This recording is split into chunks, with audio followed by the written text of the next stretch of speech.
سبق نمبر 16 ایک انار صد بیمار مصنف ابن انشا سوالات و جوابات۔ سوال نمبر 1 کراچی میں اوسطاً کتنے مریضوں کے علاج کے لیے ڈاکٹر ہوتا ہے؟ کراچی میں 700 آدمیوں کے لیے ڈاکٹر دستیاب ہوتا ہے۔ سوال نمبر 2 مغربی ممالک میں مریضوں اور ڈاکٹروں کی کیا صورتحال بیان کی گئی ہے؟ مغربی ممالک میں ہر 150 پر ایک، کہیں 5 آدمی کے پیچھے ایک ڈاکٹر اور کہیں ایک فرد کے پیچھے 2 ڈاکٹر ہے۔ سوال نمبر 3 سبق میں بزرگ کو کہاوت کی تصحیح کرنے کی ضرورت کیوں پیش آئی؟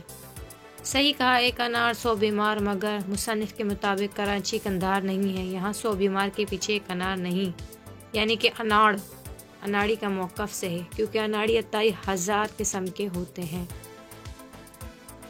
سوال نمبر 4 مصنف نے علاج کے نام پر کون کون سے طریقوں کو طنز کا نشانہ بنایا ہے اور کیوں؟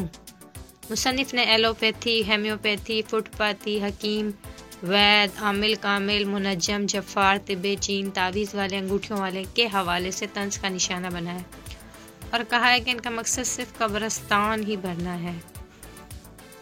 سوال نمبر 5 حکمی علاج سے کیا مراد ہے؟ حکمی علاج سے مراد عطائیوں کا علاج ہے، جس میں اللہ کا حکم ہوتا ہے تو بندہ بچ جاتا ہے، ورنہ اللہ جو چاہے۔ سوال نمبر 6 میاں رفیق الدین کا علاج کس طرح ہوا؟ اس کا علاج مشوروں سے ہوا، معمولی پھنسی کو بڑھا کر اسپتال میں داخل ہو کر 3-4 ماہ میں اس کا علاج ہوا۔